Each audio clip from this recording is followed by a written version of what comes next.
Happy Friday. Welcome to the show. I'm Shawn Drotar, Sandy Clough on my right. We will get, of course, to the Colorado Avalanche, who have a pivotal do-or-die game here in Game 6. But the Denver Nuggets, Sandy, had an opportunity to close out the Minnesota Timberwolves. Suffice it to say, after losing 115-70, that did not happen. A 45-point loss by the champs. Just disastrous to the point where, Sandy, I got to tell you, honestly, I had thought at certain points in the game, I'm not even sure why they bothered going to Minnesota if you were going to play like that. Well, the first 3 minutes and 45 seconds or so were fine. They ran up a 9-2 lead. The last 44 minutes, 9 seconds of the game, the Nuggets were outscored by a margin of 113-61. Oh, my goodness. That is almost a 2-to-1 ratio disparity between the two teams over more than 44 minutes of game action. I'm not sure I've ever seen anything quite like it. And, of course, for a defending champion to lose by 45 points, unprecedented in the history of the National Basketball Association, more than 75 years. And it wasn't even really all that close. The biggest loss in the playoffs by a defending champ was 36. It's not like they snuck by it. They got obliterated. And obviously after the game, the Nuggets feel like there's confidence. They come back to Denver for Game 7, and obviously we've seen them bounce back. This has been one of those series in which if you feel that your team is going well and you want to start crowing about it, don't. Because Minnesota starts with 2 wins in Denver. Then they proceed to lose 3 straight. The Nuggets feel they have momentum, and they get an unprecedented, as you put it, the worst loss in playoff history for a defending champion.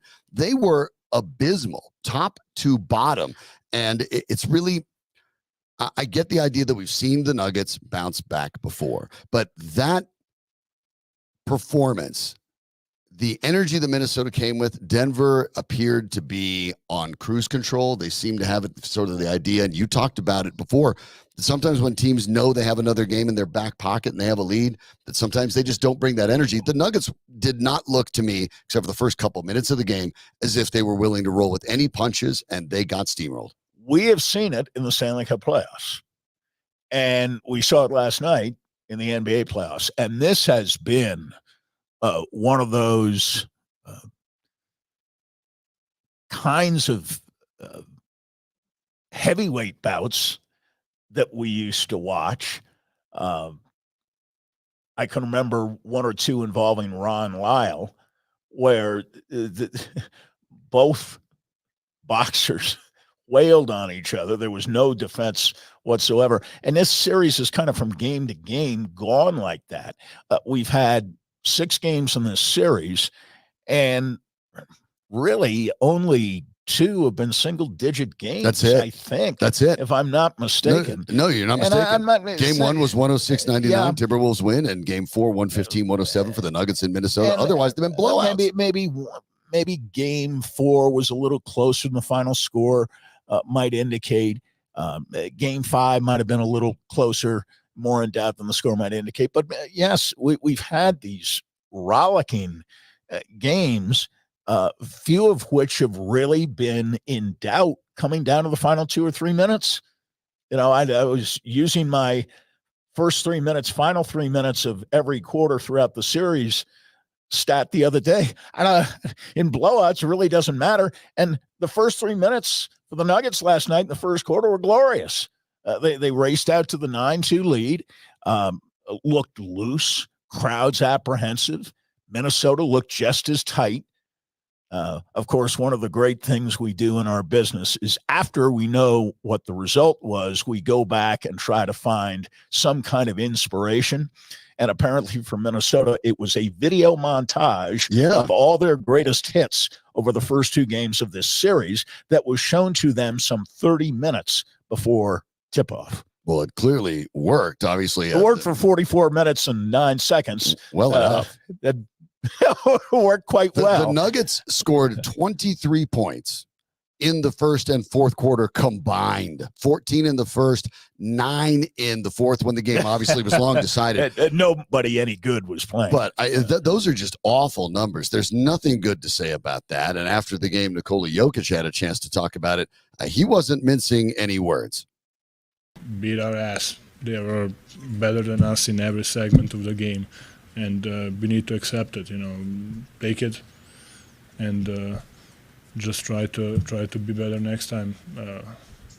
When you lose by 45, it's not like something happens every day. So just accept it, I'm cool with it. He's not cool with it. No, I didn't quite understand the final. He's not at all cool with line. it. I guarantee you. You could saw the stare that was burning through other players. He wasn't any more cool with it than he was cool with game 2. And to him, it was one and the same. And Nikola Jokic is not one of those flush it guys after a bad game. He says we need to lean into this and absorb it and learn some things from it. We got humiliated. He used the more graphic term, but apart from being outplayed, out-rebounded, out-defended, and out-coached, things went swimmingly last night. And, to be serious about it, the issue now for me is the physical, not so much psychological, actually. The Nuggets have bounced back successfully after bad losses before.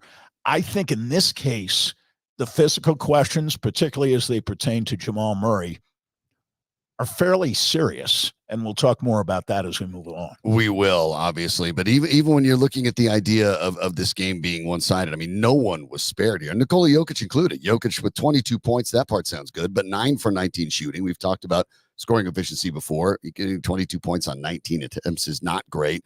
0 for 4 from 3, 9 rebounds, and another one of these games here, we haven't seen very many. 2 assists, 3 turnovers. Jokic doesn't often have more turnovers than assists, and he usually doesn't have 2 assists. I mean, this was just nobody was spared. It was bad, and we should probably touch on a little bit before we get to Murray. Michael Porter Jr., who went 3 for 9 in this series, 1 for 6, minus 28, which amazingly in plus minus was not the worst of the Nuggets starters. That went to Murray, more on him in a bit. But Porter Jr., who was so good and so good as to, I would say, instrumental in the first round 5-game victory over the Lakers, has all but vanished in this series. Last 3 games, he's been invisible. And so is his defense, unfortunately. Now, his playing time has remained fairly steady, but it's shocking to me that in this series, again, one of those things that we just talked about with respect to blowouts in 4 out of the 6 games. In 4 of the 6 games, Michael Porter has been in single digits when it comes to points. And in the other 2 games, he scored 20 and 21 respectively. The Nuggets winning and losing doesn't necessarily correlate with how Porter produces, but it's concerning to me that Michael Porter is shooting under 40% in this series. It is concerning to me that Jamal Murray is barely over 38% shooting from the field in this series. And the 3-point shooting for both has been equally poor or substandard, at least 35% for Porter and 33% for Murray. A major concern. I'm not worried that the Nuggets will shoot 19% on threes and go 7 for 36 on Sunday. Right. That does not concern me. 3-point shooting comes and goes. They might go, 19 for 36. And they're not going to shoot Sunday. 30% as a team. No, that's not going to happen. But it bothers me that they were not able to get into the paint at all. They did not touch the paint very often last night. Maybe Jokic did, but apart from Jokic, I think you could run through all the clips in the game and not see, certainly not Murray touching the paint. Murray couldn't get the basket last night. And then he, early in the game, seemed to sustain some kind of elbow injury. Again, the physical status of Murray is problematic, and he didn't look like he had explosion off the dribble. He didn't have lift on his jump shots, hence the 4 for 18 shooting. And he's had at least one other shooting game like that in this series. He's a big game player. I would think that you would get all he has. I'm just not sure that all he has is going to be enough. And if that's not the case, you have to have other guys step up. And obviously the numbers for the Nuggets are atrocious across the board. But what was really frustrating is when you look at Minnesota's, Anthony Edwards had 27 points to lead the way. Jaden McDaniels resurgent in the last couple games, 21. But it's the fact that in all of that, Minnesota shot 46.5% from the field, 37.5 from three. That's not lights out. You shouldn't lose to a team by 45 points who performed like that. It's not like they shot the 60% plus that the Denver Nuggets did in their last win. So, I mean, it feels like the Nuggets left one on the table, and now you end up giving yourself only one more opportunity to win it. I know you're the champs. I know you're at home, but that effort level just astounded me. I just didn't like their chances last night, even when it was 9-2. I just thought Minnesota's got too much gumption. I think Edwards is one of those guys who doesn't get phased.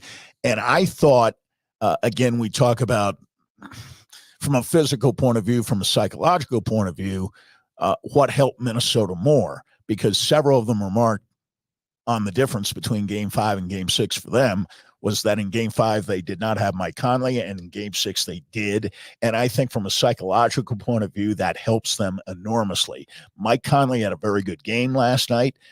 He benefits Minnesota in all kinds of tangible ways, but I think in intangible ways too.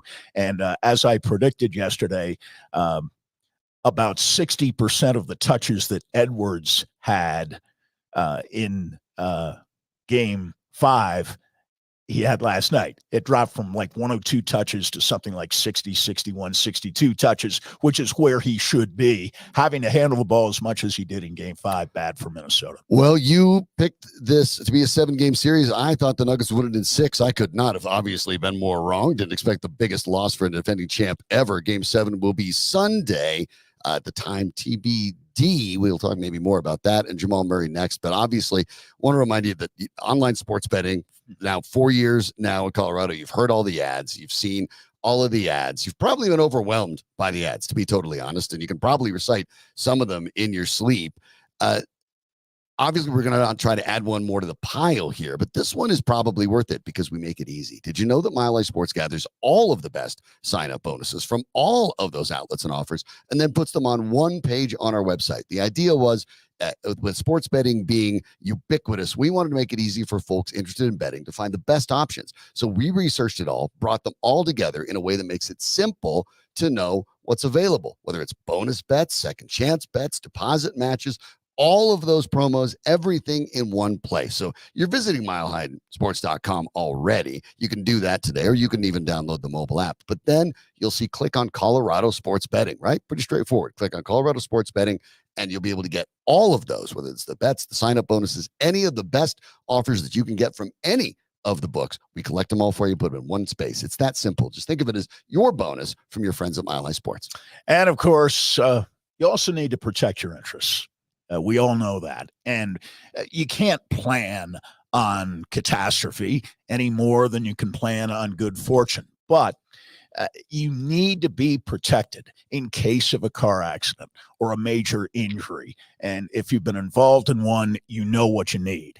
It's an attorney, and you need the very best. And we offer that when you call Zahner Hardin Law. Kurt Zahner and Mark Hardin are the kinds of lawyers you want handling your case, two of the most elite personal injury lawyers in Colorado and in the country. They've won nearly every award: Trial Lawyer of the Year, $1 Million Advocates, Super Lawyers, Top 100 National Trial Lawyers. They've appeared in the Denver Post, local news channels, and even Good Morning America with multi-million-dollar verdicts in respect of every insurance company. You're lucky to have these guys residing right here in Colorado. So if you've been involved in an auto accident, reach out to Zahner Hardin today at yourstorywillbetold.com. That's yourstorywillbetold.com. As the Denver Nuggets get ready for Game 7 on Sunday, the time is to be determined because, of course, the NBA has games in between, and they'll have to decide what fits. It's primarily really the Pacers and the Knicks that will decide the start time. And yes, in case you were wondering, there actually is a scenario in which an Avs possible Game 7 and a Nuggets Game 7 might occur simultaneously. So congratulations, sports bars across Colorado, I guess. So that would be a bit of a coup for them.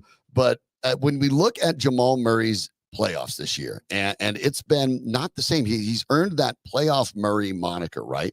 And justifiably so over the years. Coming into this playoffs, no player in history who had played in as many games as Jamal Murray has ever had a larger increase in regular season points per game and playoff points per game in his career. 8.5, almost 9 points better. And he's not living up to it in this playoffs. And some of this has to do with the competition, and some of it does not. Sandy, against the Lakers, he averaged 23.6 points a game, but he was doing it on 40% field goal shooting and 29.4 from three. Those aren't great. Against the Timberwolves thus far, 38.2 shooting. That's not that much worse. It's pretty close.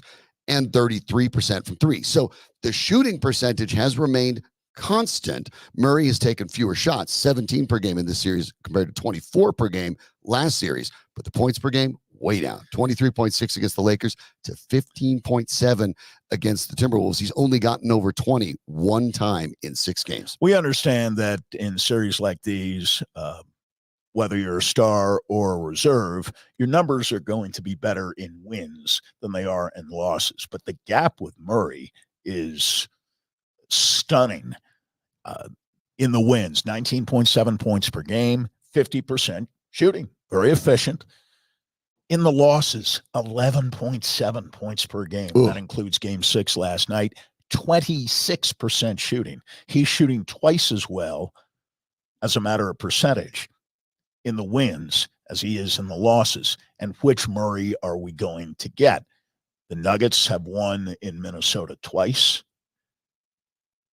in this series already, taken 2 out of 3 with home court advantage. You take 2 out of 3 on the other guy's court, you should win the series. You should not be playing a 7th game.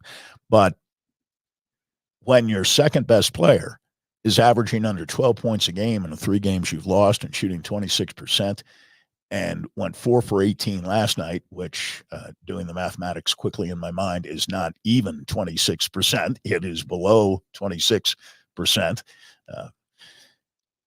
I think that is the biggest team-wide issue confronting the Nuggets as they go into Game 7, the health and well-being of Jamal Murray and the likelihood that as this series continues now, Murray's health isn't going to get better.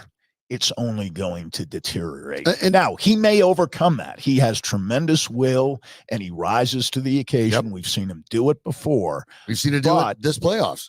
One of the advantages among many, had the Nuggets been able to finish off Minnesota last night, was additional rest for Murray. And by playing the game, he gets hurt during the game. Mm-hmm. And, of course, they get blown out. And now he's got to come back. One bright spot, a silver lining. They have 2 days before Sunday. Today and tomorrow, not 1, 2. Maybe that extra day will be good for Jamal Murray. Playing at home should also be good for Jamal Murray. It certainly was valuable to have the extra day between Game 2 and Game 3, in which the Nuggets looked like they were sunk and then continued to roar back and win 3 in a row. Actually, had 3 days, yeah. Right, they had 3 in that time, but it was still, there was enough of a gap. They don't get 3 this time, but you'll take what you can get. The Game 7 approach, obviously, after this bad historic beating in Game 6, Coach Michael Malone had an opportunity to address it. Had him for the last 3 games prior to tonight. But to me, the much bigger issue is we have to do a lot better job of being locked in and ready to play in a Game 7. And again, those are the 2 greatest words in sports, Game 7. So hopefully our guys in front of an amazing crowd will be ready to go, and we have the intangibles the way we've had them for the last 3 games prior to tonight. They played 2 Game 7s in the bubble. I kind of discount those not because they won, which they did both times. I discount them because there was no home crowd. There was no advantage. Technically, I think the Nuggets had home court in one series and not in the other, but they were playing in the bubble. You don't get home court when there's one court. Right. There are no fans, and there's no home court. I do go back to 2019, and that was 5 years ago, the only other time in the Malone era in which they played a Game 7. They played it at home against the Portland Trail Blazers. I'll check that. Second time, because in the previous series that year against San Antonio in the first round, they also had to win a 7th game at home. They managed to do that in a tight game against San Antonio. They come back against Portland, and that was the C.J. McCollum game, in which McCollum was even better than his backcourt partner, some guy named Lillard. In the 7th game, he was the best player on the floor, and Portland came back from a huge deficit in the first half to win the game. And now it's 5 years later. The Nuggets are 5 years more mature, but they're definitely facing a more difficult opponent than the 2019 Portland Trail Blazers in the 24 Minnesota Timberwolves. And I think that's one of the challenges with breaking down Jamal Murray's issues here, because yes, health is undoubtedly a part of it. We can see it. It's clear that he's battling health. At the same time, a lot of his numbers are similar. We talked about the shooting percentages. When you look at the turnovers, which maybe feel like they've gone up in the Minnesota series, they have only 0.1 per game. When you look at the assists, maybe they've gone down. Well, they have, and that's been a big jump, but that's because he stopped being the primary ball handler, bringing the ball up the court. Right. And that's where I look at it and think Gordon's averaging as many assists as Murray is. And that's where I want to separate the injury, which I think anyone can understand. And the injury is clearly affecting his shooting. It's clearly affecting his explosiveness. Everyone understands that. But some of this is simply Minnesota has done a brilliant job of finding where Jamal Murray has weaknesses and exploiting it, because you haven't run into a situation that I can recall in which the Nuggets have ever basically had to wave the white flag on Jamal Murray bringing the ball up the court. Against the Minnesota Timberwolves, they have essentially done that. It is Jokic or Gordon, because the bigger bodies are required. We see what happened when Murray brings it up. He gets swarmed and he gets overwhelmed. Some of that is health, because maybe he's a little bit explosive. But I do think that Minnesota is doing some different things that we have not seen against the Nuggets, especially in the playoffs, to hamper Jamal Murray. And when you take that part of his game away, you're not only taking it away from Murray, you're taking it away from the other 4 guys who would presumably be doing something different than they are now that you have to move away from Murray as that primary ball handler. But at times in the series, Jokic has applied force. Gordon has. Murray's been unable to, and he's a strong player. Yeah. Minnesota's had most of the force in the series. They have. The physicality has been heavily leading toward Minnesota. Now, the Nuggets did punch back, especially those brilliant performances by Nikola Jokic in the 3 consecutive victories in which they had. And they were able to play a little bully ball with Gordon and with Jokic. But Murray's physicality, and you're right, he's a strong guy, and you can usually, get to the basket. He's a good slasher. Hasn't been able to do that. Michael Porter Jr., I think, is the guy that you have to find a way to get him to do it. Whether the shots are falling, he's got to be able to drive to the basket, and we know he's capable of it. The Nuggets need to ask him for more. What I think has happened, and this series has gone 6 games now. First 3 games, for sure, I thought Porter had the advantage over McDaniels. Now, were they always matched up head-to-head? No. We've seen a lot of cross switching in this series on both sides, depending on whether it's transition and it's kind of a free-for-all or whether it's a set offense in a half court. But in the last 3 games, I think we've seen Jaden McDaniels have a much greater impact on the game at both ends of the floor than Michael Porter, but mainly because of Porter's offense and McDaniels struggling a little bit with his offense, which isn't great, but they need something from him. First 3 games, edge to Porter. Last 3 games, edge to McDaniels. That's a matchup I'm watching on Sunday, because Sunday is effectively the rubber match. And I think the player who performs best gives his team the better chance to win. How much do you think that home court factors into this? Obviously, we know the Nuggets are one of the league's best. We know, especially when they get out and play with some pace, it's a difference maker. And in their wins, they have played with more pace. Do you think that this makes enough of a difference for the Nuggets in a matchup that seems, with blowouts on both sides, to be evenly matched despite the lack of compelling individual games in many ways? Does this give the edge to the Nuggets significantly enough that you feel confident that they will win Game 7 as it stands today?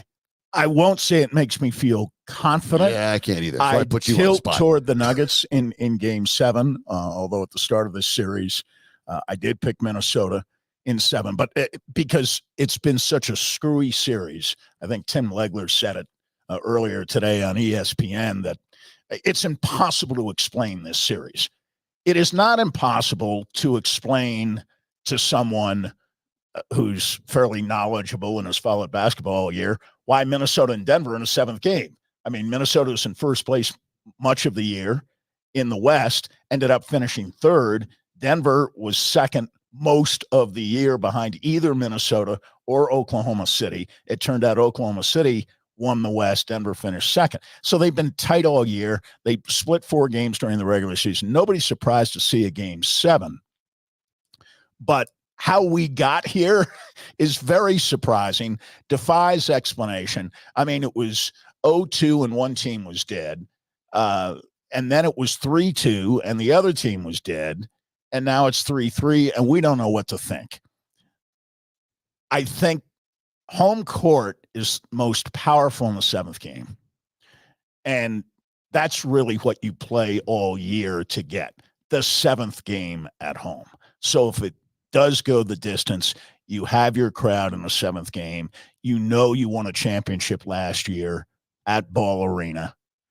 And you get to a different way, a more difficult way. You're being challenged physically and psychologically, I think, more by Minnesota than by any opponent the Nuggets have faced in the playoffs going back, I would say, probably to the Golden State series in 2022. It will be a fascinating couple days. Game 7 will happen on Sunday. We don't know the exact time yet. That depends on the result of some of the other games in the NBA. Depends on Indiana and New York. It's really Indiana and New York. And they're playing at 1:30, regardless. Right. That's what happens when you're back east. You get the earlier one. So we'll find out with the Nuggets on Sunday. And it's going to be it'll be a big test. For the last 5 years, no defending champion has gotten out of the second round. The Nuggets would be trying to break that streak. We'll have a chance to talk about one of the most interesting stories I've had in a while. I think a lot of us have had over the PGA Championship. But remember, this weekend, as we talk about the Nuggets, well, we know where to watch them on Game 7, and maybe the Avalanche too. Maybe we could have 2 Game 7s. Happening at the same time. Right. That I know we've never had with respect to the Nuggets and Avalanche for sure since the Avalanche came here in the late spring of 1995. We've never had 2 teams playing a 7th game on the same day, much less at the same time, but it is playoff time and this type of thing may happen again. Who knows? And by now, you know that Mile High Sports home for every playoff game is number 38 in Rhino. Avalanche play tonight. If they win, they're playing in Dallas on Sunday. The Nuggets, of course, will be here on Sunday. Definitely. We just don't know when against the Minnesota Timberwolves. Always great local beers on tap at number 38 and Colorado spirits and cocktails to enjoy. The food's fantastic. The patio is dog friendly and it's a great hangout as the Denver weather starts to warm up. They got the big, huge screen. Sean, you've seen it. You bet I did. Jumbotron. Right. It is fantastic. So if you're looking for a spot to watch the game with friends, be sure to join us at number 38. And even if you're just looking for an after-work spot or a weekend on the patio in the sunshine, number 38 is going to be your new go-to place. I know where I'll be. It'll be at number 38 on Sunday if both games are going on at the same time. Well, over the course of the weekend, too, you might be getting a little bit peckish as you get ready for that. It's supposed to be a nice, warm weekend with warmer weather here. It's time to get outside, have fun with some family and friends. And, yeah, sure, you want to entertain at the house, but sometimes you need a break from the kitchen. Well, there's a good fix for that. It's when you need Rolling Smoke Barbecue. Whether you have a half dozen folks or even $1.50 or more. Pick up the best barbecue in town from one of Rolling Smoke's 4 locations. They're in Aurora, inside the Stanley Marketplace, where it all started, and it's been gotten so successful, so big, because it's so delicious, that now they're in Golden, inside the Golden Mill, at the corner of Dry Creek and University in Centennial. That's the one I stop by when I want a little barbecue. And now the newest location open on 38th Avenue in Wheat Ridge. So if you're headed to show up in Red Rocks, you can stop in and find them there too. Get yourself a little bit of a barbecue before you sit out there in the concert weather. And this weekend should be a really good one. So if you haven't tried them, go ahead and do so. It's Rolling Smoke Barbecue. You can find them online on order there as well for pickup at rollingsmokebbq.com. The PGA Championship is underway over in Kentucky at the Valhalla Golf Club. And a very unfortunate situation where in the early morning hours, a pedestrian, which reportedly was one of the vendors setting up, was unfortunately struck by one of the shuttle buses. The shuttle buses, and unfortunately was killed. As you can imagine, with the investigation of all of that, you have a situation in which the police, and it was rainy and everything else. You have a situation where the police are coming about and trying to direct traffic. Scotty Scheffler, the best player in the world, apparently believed that was not necessarily a police barricade, but security, and decided to go trying to go around the barricade and onto the median to go past to get to the course. He was apparently stopped by an officer. Then Scheffler realized it and then found himself getting arrested. Well, yes, and there are different accounts. There's some what different happened accounts from there, including the police account that Scheffler, when stopped, did not himself bring the vehicle to a stop, kept going, dragged the officer along, and apparently the officer sustained some injuries that don't appear to be major, but still resulted in a number of different charges against Scotty Scheffler and his immediate arrest at that point and his visit to the local jail at 5 a.m.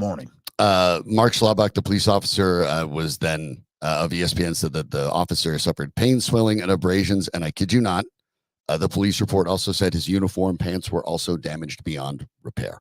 Scheffler was then charged second-degree assault of a police officer, third-degree criminal mischief, reckless driving, disregarding traffic signals from an officer directing traffic.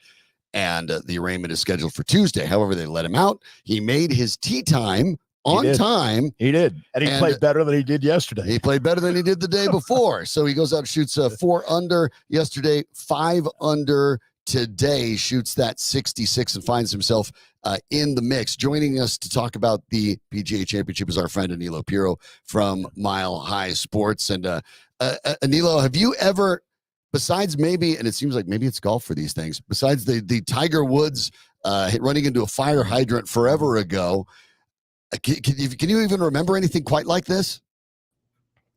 No. And I was up early this morning at maybe 5:45, 6 a.m. And I was very confused seeing Adam Schefter and all these big time news people talking about Scotty Scheffler being arrested. And then I saw the video coming out with him in handcuffs and all that kind of stuff. One of the more bizarre stories that I can remember in recent time, and to your point, Sean, this dude is just absolutely unbelievable because it had absolutely no impact on his game today, shooting 5 under par at a rather difficult course there in Valhalla as well. So it seems like it was a case of misunderstanding. Seems like there was some confusion between the officer, Scotty Scheffler, where he should be, and obviously it's all foreshadowed with the tragic incident that happened this morning that led to that police presence in the first place. But definitely did not have that on my bingo card, but kind of a Friday story anyway. So, yes, and the part of it, you might be wondering what Scotty Scheffler was doing, moving at 5 a.m, well before his tee time, into the parking lot at Valhalla. Well, they do have a weight room, and he was going to work out. Right. And he was dressed in workout gear, not in golfing gear. He wasn't going to the range at 5 a.m. It's dark at 5 a.m. And so, yes, a chaotic scene, a lot of room for misunderstanding. My guess is that this will be settled, but reading a feature, Aniello, on Scheffler the other day, he appears publicly to be quite low key.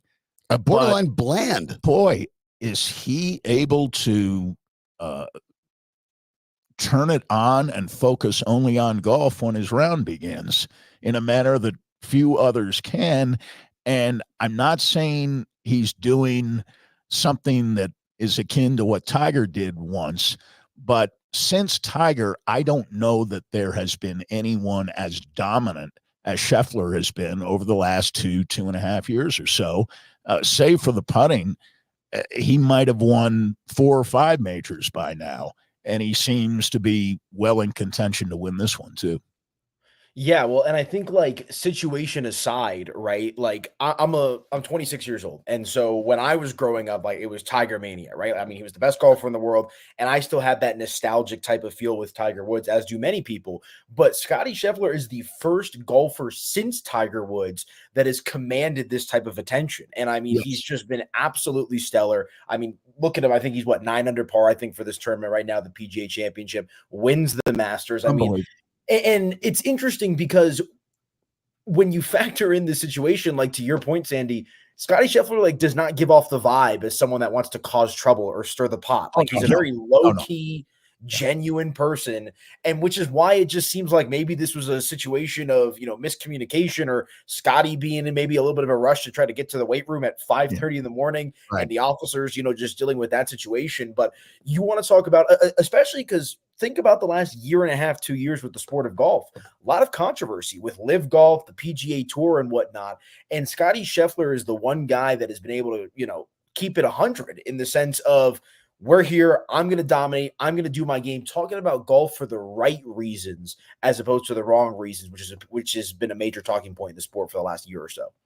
Yeah, Scheffler said after the incident this morning, I was proceeding as directed by police officers. It was a very chaotic situation, understandably so, considering the tragic accident that occurred earlier. And there was a big misunderstanding of what I thought I was being asked to do. I never intended to disregard any of the instructions. And then followed, of course, all of us in the tournament expressed deepest sympathies to the family of the man who passed away in the earlier accident this morning. It puts this truly in perspective. And I think what we're going to see, maybe, because one of the things about golf that is kind of fascinating is these guys are their own businesses, their own corporation. I mean, they rent a car and they drive their own car on their own time. They put their golf clubs in their car and schlep them around just like we do on the weekends. Maybe that stuff comes to an end as these tournaments become more and more complicated, more and more complex, because there is a lot of challenges in getting the crowds, in getting the golfers, in getting everybody in at the right time. It's something to think about as the BMW Championship will take place in Castle Pines here in Colorado in just a couple months.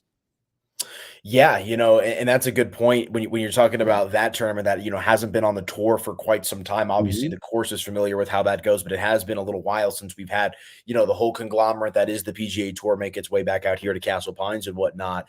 And it's exciting too because you've got some good guys playing good golf right now. Like Xander Schauffele's been absolutely sensational as of late. You've got Rory McIlroy who's doing his thing as well. And like I feel like I know we're obviously going to be biased living here in Colorado, but like when I think of like great golfing states, I think of Arizona. I think of us here, California, and it's nice to kind of get us back in the mix. With a major championship here on the tour and whatnot. And so I'm excited for it. I know Doug Ottewell, Mile High Sports Magazine, we've got some really fun stuff, lined up. We do. For the BMW as that rapidly approaches. So, I mean, and that's the thing. Like, imagine, like, you watch the Masters, you're watching the PGA Championship right now. You get to go see Scottie Scheffler and these guys up close and personal at what is just an absolutely beautiful course. And I think a lot of people know that golf is a major, institution here in Colorado, a ton of great mix of public and private courses, but having the tour back here with the broadcast, with the social media coverage, I think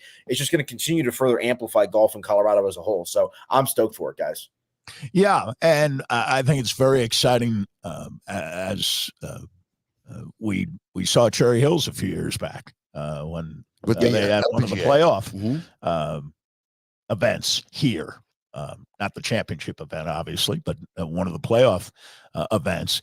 I do think, though, with respect to the public, that the battle between the PGA Tour and Live, which doesn't seem to be any closer to being settled than it was a year ago at this time, it's resulted in, however slight, a drop in the ratings, even for the Masters.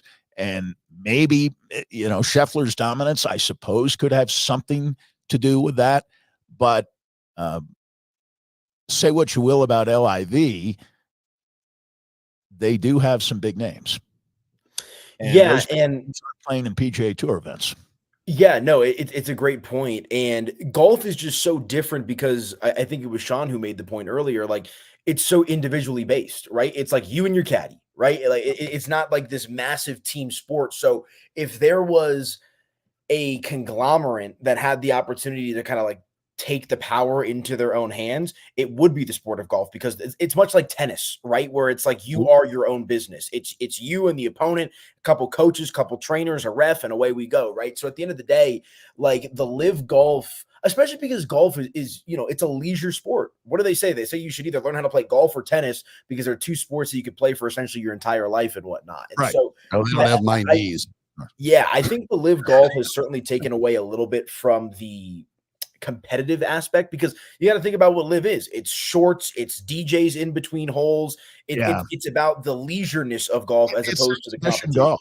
It really is. And I think you see it affecting some of the guys who've gone over there competitively. I think of John Rahm first and foremost, who at times was the number one player in the world before Scotty Scheffler ascended, and now is having trouble making cuts at majors. Yeah. That part is really remarkable. And I guess, last one for you, Aniello. Let's get ahead of ourselves, but let's say Scheffler wins this. And then it's two majors in a row, of course. Exciting. And then you're talking about the dominance, even despite this incident. It kind of adds to the growing legend of a guy who feels, to a certain extent, like he's still just getting started.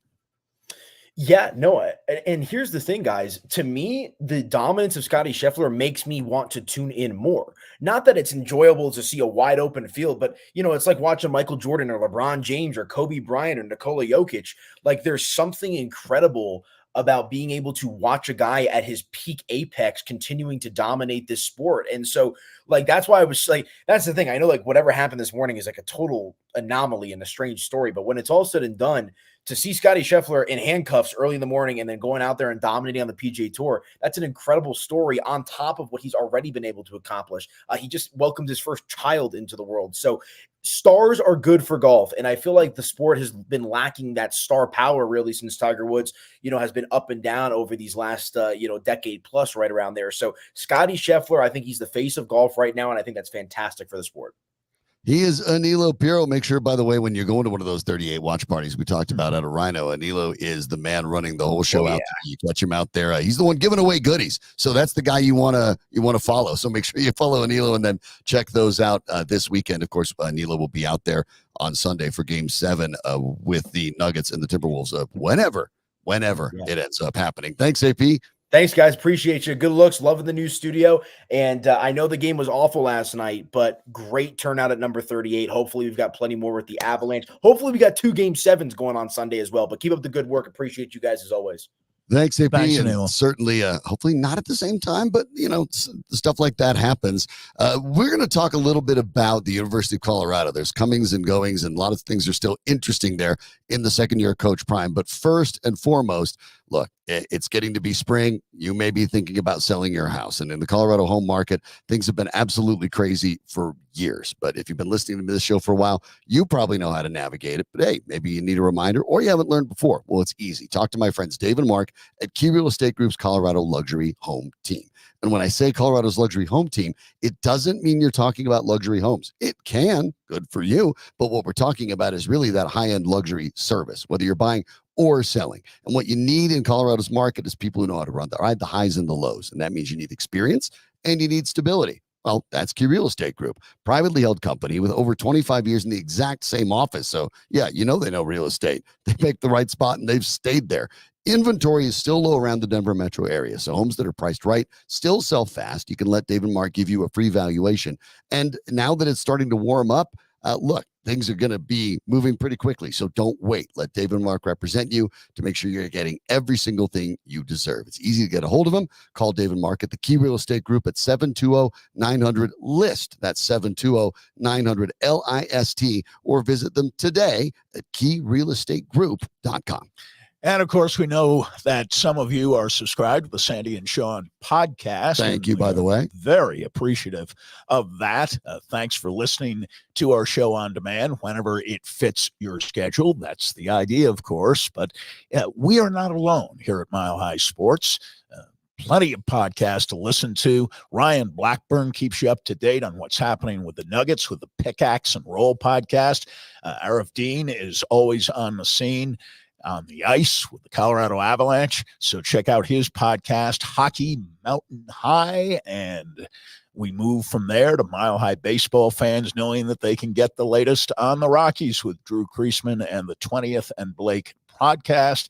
And will Bo Nix be the answer at quarterback? Finally, an answer at quarterback for the Broncos. You can always get the latest on that and more with the Broncos podcast with Troy Renk, as our friend from the Denver Post is featured on the Mile High Sports Podcast Network. All that and much, much more. Just search Mile High Sports wherever you get your podcasts.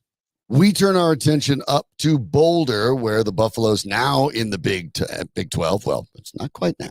About 6 more weeks. July 1st is technically when they join the Big 12, but the next football schedule will obviously start there.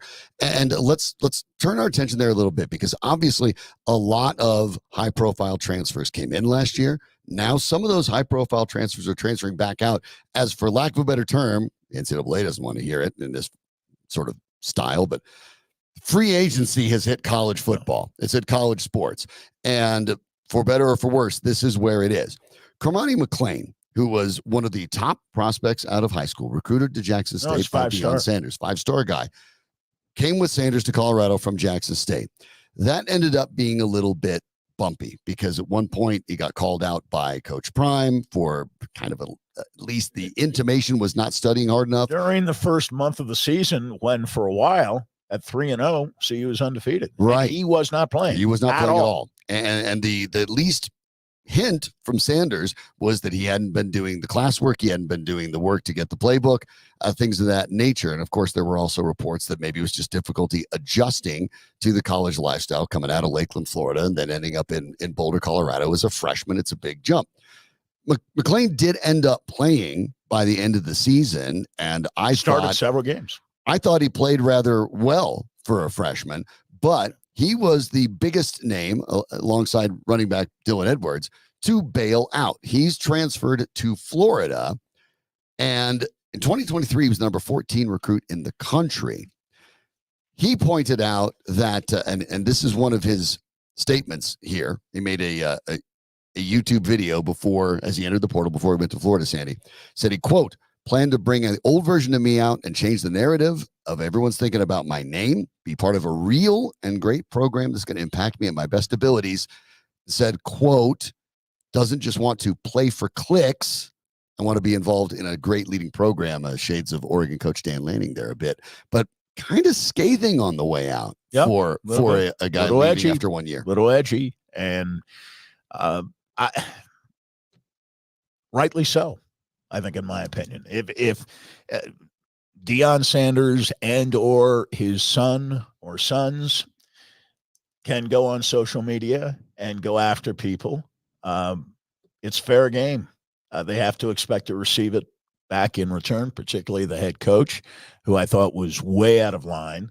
You said that at the time. You were contradicting what many of his teammates said, that he was conscientious, studious, asked questions in meetings, was not apart from the team, was very much involved and engaged. And again, the gap between Deion Sanders' view of things and players' view of things, at least players outside the top 15 or 20, to whom Deion devotes considerable allegiance. Apart from those stars, everybody seems to have a view that they're replaceable. And when you plant that seed in somebody's mind, they're going to go to a place, even if they played some, even if they've started some, even if they're 5-star recruits who play Deion Sanders' position, they're going to look for alternatives. And for a while, it seemed that McClain would have trouble hooking on. Now he signs with Florida. He's going back home. And I don't think whether you're a 5-star, 4-star, or some other kind of star, the adjustment period when you're moving from one part of the country to the other is real. And I think Deion Sanders, who uses the transfer portal more than anybody else, can't be surprised when 37 scholarship athletes, tied for the most among Power 5 conferences, decide this year to transfer away from Deion Sanders. And 4 cornerbacks are coming in to replace, perhaps, Carmani McClain. But this is your first 5-star recruit, and he leaves after 1 year. Now, that is not a good look. It's not, but I will say this, and I'm not trying to run down a 19-year-old sophomore. At the same time, reportedly, he's joining Florida as a preferred walk-on. That's not even a scholarship athlete. Now, maybe that doesn't matter as much as it used to change in an NIL world. Maybe that doesn't make as much of a difference because McClain does have an agent and this was negotiated. So maybe that doesn't matter. But maybe there's also a little bit, reality is usually somewhere in the middle, that McClain's lack of adjustment, whatever that was enough to maybe spook a couple other programs from giving him and making him an immediate full scholarship athlete. But it is interesting to monitor. A lot of talented players coming into Colorado as well. A top running back from Ohio State, replacing Edwards. You're talking about Jordan Seaton, the number 1 lineman in the country, leaving from high school, where Sanders generally does not do a lot of recruiting, coming to Boulder in the fall. But it is still, despite the fact the season crash landed, and it did crash land, it is still one of the hot places when it comes to the college football landscape. Travis Hunter, now, of course, is the real deal. Travis Hunter now picked to be one of the 3 cover athletes for the new EA Sports College Football 2024, a game that hasn't been made since 2014. So it's been on away for a long time because of the old Ed O'Bannon case. And this is really that video game is really what started the NIL revolution that is now a decade later taking over college sports. Interestingly, coming full circle, Travis Hunter, one of the 3 athletes, along with Quinn Ewers of Texas, their quarterback, Michigan running back Donovan Edwards. Those are guys that their teams are in the championship discussions. And here's Hunter in Colorado, and looking at the cover released by Electronic Arts, right square in the middle of both of them. So the idea behind Colorado still being an interesting place to follow, that hasn't declined yet. No, and there has never been any denial, in spite of protestations to the contrary, there's never been any denial that CU is a more attractive program with Deion Sanders as the head coach than it was before. It's a more relevant program than it was before. It gains viewers in a way that no other school really did at any point last year. And it tailed off toward the end when they stopped winning games. No one's denying that Deion Sanders has provided financial boon for not only the University of Colorado, not only for University of Colorado athletics, but for the city of Boulder. That's never been in dispute. What's in dispute is how that translates into wins, or in 8 of the last 9 games last year, losses.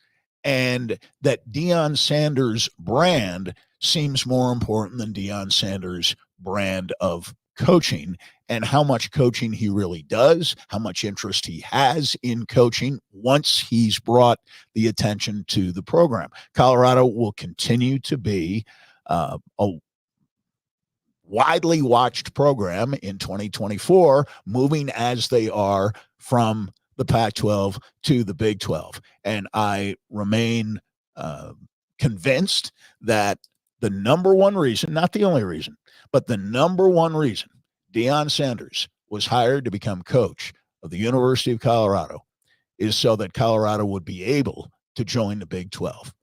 before Dion was hired, there was no chance that the Big 12 would have any interest, in spite of the large Denver media market, in the University of Colorado. No chance. Colorado would have been left with Washington State and Oregon State on the outside looking in. No conference in the country would have wanted them.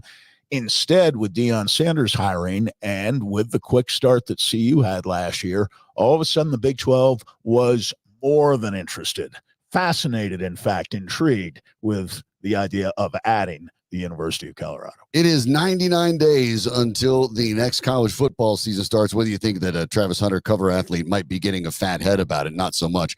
He told ESPN, it's just a blessing to be on the cover. We grew up watching this, and now we're on it. When I was young, I waited until midnight to get every NCAA. It was my favorite game by far. I still play the 2014 version of this day. He said he used to create himself in those games. He's a good kid, by the way. You don't see him on social media. Here's how he described it. I'm a 90-something overall, so I'm pretty good, but my speed is kind of slow. Yeah. Well, he's a good kid. He's a great player. And his speed's he's going to be a first-round draft choice in the next National Football League draft. But I was going to say he can only play one position. Actually, in his case, he plays two. That's right. He does. Wide receiver and cornerback, and we'll find out how it all shakes out. Of course, the Colorado Avalanche have a win or go home game tonight. We'll talk a little bit about that as well. But when you look at the situation for Boulder, they will start their season against North Dakota State. That'll be on August 29th. Very interesting game, by the way. Yeah, it's North Dakota State. It's not as soft as I think people might believe. Very good team. We've seen two of their quarterbacks go in the top three Absolutely. in the NFL draft. Absolutely. I mean, that's the case. And in that first Big 12 schedule, when you're talking about how Colorado is going to shake that out, it is loaded because, as you expect, I mean, they will start with North Dakota State, then at Nebraska, at Colorado State. We know how that went last year. I mean, that was perfectly tight. Then Baylor at home, UCF. Yes, UCF's in the Big 12. Things got complicated when they left. On the road there. Then back home against K-State, at Arizona versus Cincinnati, at Texas Tech, at Utah, at Kansas, and at Oklahoma State. They went 4-8 last year. Can they get to 6 on that schedule? I think they need to get to 6.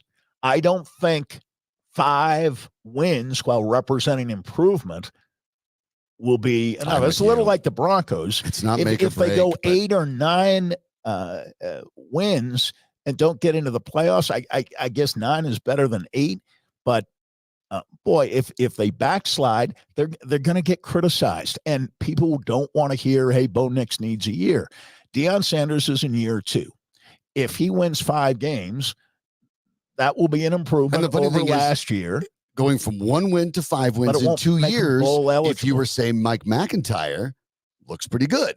But if you're Deion Sanders, it's going to be a failure. Well, it will be, because Deion Sanders has raised expectations, and he continues to talk about, at the very least, Colorado being a bowl team in 2024. So I think 6 wins is the floor. I think you have to look at a season, especially with a returning quarterback. There haven't been a lot of those over the years at the University of Colorado. You have Shedeur Sanders coming back. You still have Travis Hunter. You have a new offensive left tackle in Seton, who is one of the premier offensive line prospects in the country, coming into his freshman year. You have allegedly an improved defense. You have new coordinators on offense, at least on offense, a different coordinator from the one who started last year. Pat Shermer going into and, of course, Livingston, the defensive coordinator, has never been a defensive coordinator before, but he is now, and he comes from an NFL coaching background, having coached the secondary of the Cincinnati Bengals for roughly the last 8 years. So I think 6 wins has to be the floor, don't you? Yes, it has to be. I don't think there's a choice. And whether it's a relative fair improvement or not, it's the one that Deion Sanders brought expectations to. He's got to find a way to seal the deal. We'll talk about the Stars and the Avalanche tonight in just a moment. But, if you're thinking of getting ready for a little bit of dinner, catch it before the game, you have some options. Well, you've heard their signature ads for years, I'm sure. And by now you probably know that locally owned and operated GB Fish and Chips has the best drinks, meat pies, and fish and chips this side of the pond. But did you know that GB Fish and Chips cater? I did not know that, but I know it now. With graduation and summer block party season around the corner, give your friends and family a unique fry on-site experience. Best part of catering, you get to actually enjoy your party while GB Fish and Chips does the work. Stop by any of their 4 locations across the metro or visit gbfishandchips.com and bring authentic fish and chips to your next gathering. That's gbfishandchips.com. Well, we talked about the Avalanche, and of course, we're talking about where to watch them. You can watch them, and you can watch the Denver Nuggets on Sunday. You can watch them all over the places. Playoff time, and My Life Sports, home for every playoff game, is number 38 in Rhino. Always local beers on tap, all Colorado spirits. Food's terrific. Everything there is Colorado themed. They have a terrific large patio. A Jumbotron is out there. It's outstanding. And during the summer months, it's only going to get nicer and better. There's actually a lot of places to park, too, around that area. Sometimes parking is tough. There's multiple garages, so it's easy to find a place to spot and go ahead and enjoy your evening. So number 38 is the place to be this weekend. Certainly, we know on Sunday when the Denver Nuggets take on the Minnesota Timberwolves for Game 7. We will be there for our watch party. I'll make sure that I'm part of the pregame show that we'll put out there. We've done that for all the playoffs, and so far, so good. At least we hope that continues for the Nuggets on Sunday. But if you haven't had a chance to drop out, one of the best places in town to watch sports, to see the game, and also to hang out. They have volleyball, beach volleyball courts out there, all sorts of room. You can be on the one side where it's more of a traditional sort of beer hall, and then the other side, driftwood tables, couches, a lounge, big TVs. It's kind of like your own little corners and nooks. It's a terrific place. If you hadn't checked it out, go to Rhino, check out number 38, and come by and see us on Sunday. For the Colorado Avalanche, Sandy, we'll get more into the game in a moment, but we kind of want to look for the game behind the game here and see what's been going on. And part of what's been going on in this series that's fascinating is that 2 of the better goal scorers in the league aren't scoring goals. And it's one on each team, the Avalanche and the Stars. Yes, it is, of course, Mikko Rantanen for the Avs, and Robertson, who's probably next to Johnston, the best forward for the Dallas Stars, and of course, I think so. The second best forward behind McKinnon for the Colorado Avalanche. And it is fascinating to note that they combined for 71 goals in the regular season. And in this series, admittedly a small sample size, 1 goal between them. 1 goal. Yikes. Through 5 games between them. That goal belongs to Rantanen, but I would dare say both now on the second line, so to speak. Robertson's had the better series, but Jared Bednar noted today at the morning skate that Rantanen has been playing better with each succeeding game. And Rantanen's one of those guys, I think, who can, in the absence of a Nichushkin, rise to the occasion and raise his game and make himself into a more forceful player. And if he's been more competitive, as Bednar suggests, in the last few games, I think he will also be at some point more productive. And obviously tonight would be a good time for that. Bednar cited the forechecking of Rantanen on the Middlestat goal that gave the Avalanche their first lead of the series the other night down in Dallas as being, although he didn't pick up official credit on the goal, he made the play by getting the puck dumped into the right spot and then forcing Dallas on the turnover, something that the Avs did a lot more of the other night. I think maybe more of the other night than they'd done in the first 4 games combined. The idea with Rantanen, especially talking about moving to that second line, that Middlestat line where they finally broke through a little bit, it's probably a good sign that he is getting better there because obviously they need him there. The Avalanche need to roll multiple lines. They have to find a way to continue scoring on multiple lines. They can't give Dallas just one line to try to stop because, quite frankly, Dallas has proven capable of it. They've been able to make the ice a bit mushy, slow the Avalanche down. The Avalanche want to make a lot of technical passes and get the pretty shot, and the way that the Stars block shots, they're not going to allow that. So you have to be a little bit more aggressive. You're probably going to have to take the puck to the net It's not going to be a lot of the pretty highlight reel goals. In the playoffs, we get these uglier goals.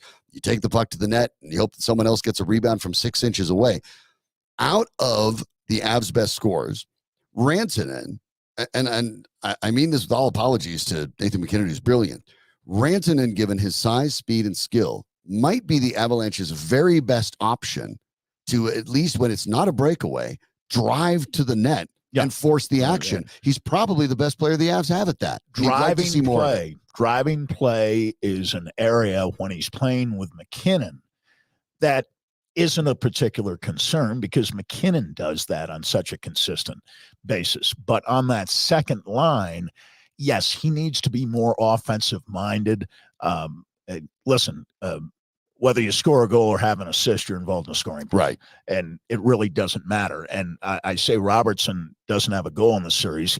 He has 7 assists. So he's averaging more than a point a game in this series. He's had impact, and he's been terrific in this series. Rantanen hasn't been bad, but the Avs need more than the 1 goal and 3 assists for 4 points that he's provided through the first 5 games of this series. And the plus minus is not great, -5, but I think the Avalanche now believe that if they can keep their power play going, and Rantanen is a big part of that, and they scored on their first 2 power play chances the other night, they'll be okay 5-on-5 against Dallas. And what that means for Rantanen, now with Drouin on that first power play unit and not Nichushkin, Drouin can be any place on the power play. And I think playing on a line when it's 5-on-5 with Middlestat and Parise is also good for Rantanen because it almost forces him to be more aggressive, more assertive. And I think he's a big man in this game. Having said all that, and remember, until the final game of the previous series against Winnipeg, he hadn't scored any goals. Right. And he got 2 in the last one. It wouldn't shock me if he got at least 1 in Game 6 tonight. But the Avs are still averaging 4.2 goals a game in the playoffs. That is still number 1 among all teams in the Stanley Cup playoffs. They've scored 4 goals or more in 7 of their last 10 games. That goes back to the Winnipeg series, of course.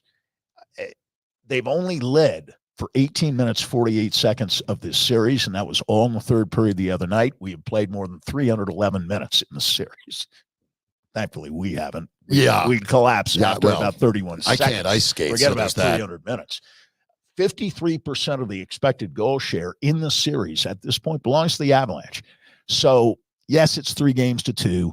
Yes, Dallas won 2 games here, 4-1, 5-1. But especially the 4-1 game was much closer than the final score indicated. They scored 2 empty net goals. That was a 2-1 game with 2 empty net goals at the end. And it was next to the game the other night, the Avs' best game of the series. A little puck luck might be in order, too, because when you look at Mikko Rantanen's career, he's a 16.1% shooter. And it's pretty much near that. His low, since he became a starter, was 14.2% in the 21-22 season. His high was 18% last season. So it's that 16% is about right for him. It's also about right for most of the players. And 16.7 is where Cale Makar is. It goes down a little bit in the playoffs, you expect. Nathan McKinnon's at 12.5. But Mikko Rantanen is 7.7%. And among the forwards on the Avalanche, that's 9th. Yeah. 9th in shooting percentage. So he's taken the shots with 13. They just haven't been going in. And you'd think just, law of averages, maybe a little bit of luck has been in play there, maybe a little snake bit. And you have to make sure if you're Mikko Rantanen that you don't let that bother you and you keep firing. Well, I think that is true for all 4 lines. Now, the 4 lines will be different tonight for the Avalanche. They won't have Trennan. But to me, the big injury news regards Roope Hintz of Dallas being out again tonight. Definitely out for Dallas. And not to revive bad memories from earlier in the week, but I would dare say, based on this series, that Nichushkin was not having nearly as good a series as Hintz was. Two Not in very this series. valuable and somewhat underrated forwards for each side. Nichushkin, in the games in which he participated in this series, and there were 3 of them, 2 goals, 1 assist, 3 points, -3. Hintz, 1 goal, 4 assists, 5 points, +3. That's a big absence. Yeah, you're losing a point per plus guy. Because you put then Johnston and Ben, who usually play together anyway, on that top line with Stankoven. That's fine. But the second line becomes Duchesne, Robertson, and Pavelski. And I know Pavelski scored a goal the other night. I look at Pavelski, and he's killed the Avalanche down through the years. Oh, my gosh. But I think it's the first time I've seen him, certainly in a playoff series, and we're talking about the leading active goal scorer in the playoffs with 73, 74 goals, whatever it is. He's feeling his age a little bit, and that's another thing about Dallas not closing out the other night. All those 30-somethings, including Joe Pavelski, they have to play one more game, and they have to play one more game at altitude. And I think tempo is everything in this game tonight. And if Devontae was asked about it the other day, he said, what's the big aspect of the game that you emphasize for game 6? He said, we got to get on the forecheck and force them and keep them defending and bang them around. And the Avalanche have not been reluctant to hit in this series. This series has been much more physical than the first one. And the first one was more physical than we thought it would be against Winnipeg. This one is a lot more physical, although apart from a couple of incidents, there does seem to be enough mutual respect in this series so that you don't have cheap shots. For all the hits there have been, not many cheap shots. For the most part. Robertson has 7 assists, as you pointed out, in the 5 games. But it's interesting as well because we talk about who might break out. Robertson's also only taken 6 shots in total. You can expect him to probably have the opportunity to take a few more. They've done a pretty good job checking him, though. They have. And he was their leading Not goal that he scorer hasn't with been 29. Involved. I mean, he stripped Manson the other night for their first goal. And again, tonight, the Avalanche will be looking to do something they have not done yet in this series, and that's score the first goal. Right. Even in the 2 games they've won, they did not score first. Even in these razor-thin margins, I mean, those can be the things that can make a difference. These are 2 guys that, like you said, 71 combined goals this season. They have one goal. And either one of these guys manages to tally 1 or more might be the difference between victory or defeat for their team. The problem for the Colorado Avalanche, of course, is they have no more margin for error were they to lose another game. Of course, they will be finished. Yeah. But losing 3 out of 3 at home. I know Dallas is as good a road team as there's been in the Western Conference this year. Sting. But the Avs overall are the best home team. And losing 3 out of 3 at home, I like their chances tonight. I don't know that I'd be crazy about them in Game 7 back down in Dallas because it would mean winning for a 3rd time in Dallas. They've already won twice. That should be sufficient even without home ice advantage. But they are where they are. And I thought Bednar spoke to a key issue today when he said that the Avs were so much more at ease on Wednesday night than they were Monday night here. Yeah, we'll talk about the game in specific as well. But look, sometimes you get a little lucky. Sometimes the series takes on its own mentality, and you kind of have to weather it, and you get to a Game 7 and you take your chances. You get lucky, and every once in a while things hit, like the way I putt. Sometimes every once in a while you get lucky. They go in. Well, I'll tell you what it's time for you to do. It's time to get out and play golf, and the city of Denver has the perfect golf pass for you. I'm not sure. You are playing this weekend. I know that. Yeah. I'm not sure if spectators would agree, but fortunately I don't have any, so everyone's probably safe. Whether you're just getting started or you've played for decades, the practice and play pass is for those new to the game to practice what they've learned and transition it onto the golf course. The Learn and Play Pass 1.0 is geared toward adult beginners, people who have never held a club, or players looking to advance their game. Or if you've been playing for a while, try the Learn and Play Pass 2.0, which is designed to be flexible for intermediate players. That would be a generous characterization of my game, looking to improve and fine-tune their game. Just looking to have some fun. The Friends and Family Pass lets you play mini golf or hit the driving range, and you can bring up to 3 guests with you every time with 8 unique courses and opportunities for all skill levels. Denver Golf is perfect for anyone and everyone. Learn more about everything Denver Golf has to offer by visiting cityofdenvergolf.com. A lot of terrific courses there as well. One of the great reasons that everyone is living in Colorado, and obviously if you're trying to find a new home in Colorado, it's challenging. It's tough. We know the market is tough. Things are expensive. It's really a difficult thing to navigate. So that's why I talked to you about my friends Dave and Mark at the Key Real Estate Group's Colorado Luxury Home Team, because they know how to navigate all these things. They know how to ride the highs and the lows. They are experienced. They are stable. 25 years in the same place. Privately owned company. You're not dealing with one of the big ones. You get Dave and Mark. You want to call Key Real Estate Group's Colorado Luxury Home Team, you will get them, and you get that high-end luxury service, whether you're buying or selling. Obviously, if you're trying to buy right now, we know things are tough. Inventory is tight. It's challenging to find things in the neighborhoods you want, but the Fed is expected to lower interest rates this year, so you can beat the competition and try to buy your new home. Now that it's warming up, more of the folks are going to be coming out and shopping, so you need to have someone to represent you. So before all that gets crazy, make sure you call Dave and Mark at the Key Real Estate Group. Maybe you're thinking of a new build, and you're thinking, well, I don't need an agent for that. Not necessarily. While home builders are offering great incentives, they don't always necessarily give you everything you deserve, whereas you have an agent, you can get all of that. So even if you're looking for a new build or you're looking for a new home, you'll want to call my friends Dave and Mark at Key Real Estate Group's Colorado Luxury Home Team. They're easy to find. 720-900-LIST. That's 720-900-LIST, or visit them online at keyrealestategroup.com. Sandy, this is it. Obviously, it's been a long-traveled year for the Avalanche, who dealt with a lot of injuries, who dealt with a lot of challenges. They've had injuries up and down the roster. Gabriel Landeskog was not able to return this year. Neither was Pavel Francouz, who then retired. They've had to deal with goaltending challenges, whether it's with Georgiev or trying to find a backup that they finally did.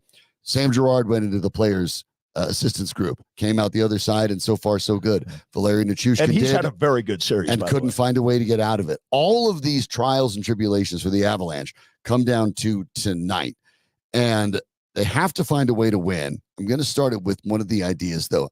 If they don't, what does that mean for the Avalanche as an organization? What does it mean for the way the roster is constructed? Is this just sort of one of those, a whole bunch of things happened and kept happening at bad times, and it kept us from going where we want to go? Or is there something more that the Avalanche should look deeper into? You know, Sean, we talk about windows in sports all the time. And I think sometimes it's too much of a catch-all phrase. The window is open, the window is closed, or the window is closing. The Avalanche still have a vast majority of players in the 20s. And I know because McKinnon's been around a long time, and Landeskog was a 19-year-old. Both these guys came right to the NHL, but right? Landeskog is not in his mid-30s. No. We don't know whether he's going to come back. The kind of knee injury he sustained involved surgery that, frankly, isn't done. Well, and it's unprecedented. Often. It's unprecedented in sports, in hockey anyway.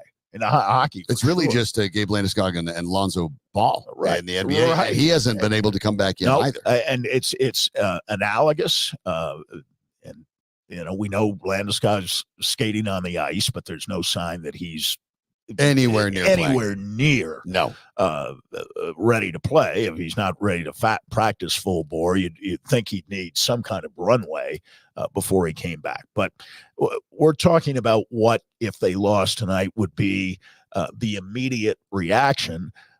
I think there would be disappointment on the basis that we spoke of a few moments ago, that the best home team in the NHL during the regular season could only win in its first series at home, and went 0 for 3 in its second series. That would be when it had a 1-1 split after 2 games in Dallas. That's kind of what you want. It's what they had against Winnipeg. They came home, they won 2 games at home, and finished off the series in 5. This series, they were unable to take advantage of that, and we may look on Game 3 as maybe the pivotal game. Game 4 was lost as soon as the players had to find out right before they took the ice that Valeri Nichushkin was suspended and wouldn't be coming back to them maybe ever, probably ever, and certainly for at least the next 6 months. I thought they distinguished themselves the other night. They showed some of that Stanley Cup winning class that I thought was recognizable in the first series against Winnipeg, and maybe we saw it for the first time in this series the other night, where I think they got to their game, even though they gave up the first goal, and even after tying 1-1, they gave up the goal that put Dallas up 2-1. But I thought that they were much more committed the other night to playing without the puck, and once they got the lead, they scored again to make it a 2-goal lead. Within 3.5 minutes, they scored again. And I think they can build on that. Yes, Parise is retiring, but they found Drouin, and Drouin found himself this year. And he's not 30 either. Scott's 25 years old. He's a restricted free agent. There's no question the Avs will re-sign him. Rantanen is still brilliant. Lehkonen and Colton and Wood, and they're fine players who can move around a little bit. Colton and Wood did not have great regular seasons, but they've been better in the playoffs. They have. I think that's what I look at too. And Lehkonen missed a long portion of the regular season with an injury. He's been his usual productive self for the most part. Car year to come. Char, I think, is still established as the rest of them. And guys who've had kind of under the radar very good series. Josh Manson, a guy in his 30s, has had an excellent series. He's +3 through 5 games when a number of players, including McCarr on the Avalanche, are +5, -5, -6. Manson's 32, fine, and I get that. That's not really, especially when you talk about defensemen. Yeah, it's not that old. I mean, it's still, if you're Josh Manson, you're looking in the mirror right now, and you're thinking you're Val Kilmer and Tombstone. I'm in my prime. He's good. And I know Georgiev's ups and downs, even in the playoffs, have been frustrating to some, but I think he's their number one guy going forward. And again, a guy in his 20s who's now played a lot of games. He's played in big games. I think he's been better this year overall in the playoffs than he was last year. And they've asked him to do more this year in the playoffs with some of the absences and some of the injuries they've had. I thought last year he looked tired going into the playoffs and played a little bit tired during the series against Seattle. I don't think that's been true as much this year. I think they found a backup in Ananen, and as a result, I think now you can maybe afford to play Georgiev during the regular season 50 times, maybe 55 at the most. But the days of Georgiev, as he has over the past couple of years, 70. Playing 60-plus games, and close to 70, those days are over. So I like their young defensemen. I like Sam Malinsky in particular. And there's no doubt that the Avs are going to have to start drafting players. Tough to do without any picks. Contribute. They don't have a lot of picks. I've been giving those away for a while. Lot of picks, but at some point, and I don't know if it will be next year or not, there may be some reinforcement coming from DU on the back line in Sean Barons, who went from being a marginal prospect, I think, to a reasonably good NHL prospect this year playing for DU. And we'll see what the future holds for him.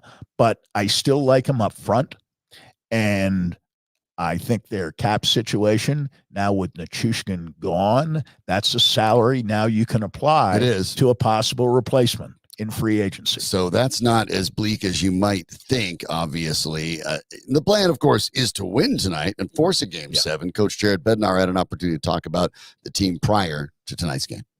In Game 1, you're feeling pretty good, and you lose 3 in a row, and the confidence starts to dissipate, But to be able, we felt like we've done some good things that we've been trying to, grab onto and repeat more often. And I thought in the game in Dallas we did, and guys were feeling good about it. They played hard, they played well. We made some mistakes that we'll have to clean up, but I think, all in all, mood's good. They're excited to go for tonight, and it's all you can ask for. I mean, as they should be, right? I mean, this is an opportunity to change the narrative. And moreover, I think if you feel you get through Dallas, that as the top seed, either Vancouver or Edmonton, and as it stands, Vancouver's up 3-2, would be a less daunting opponent.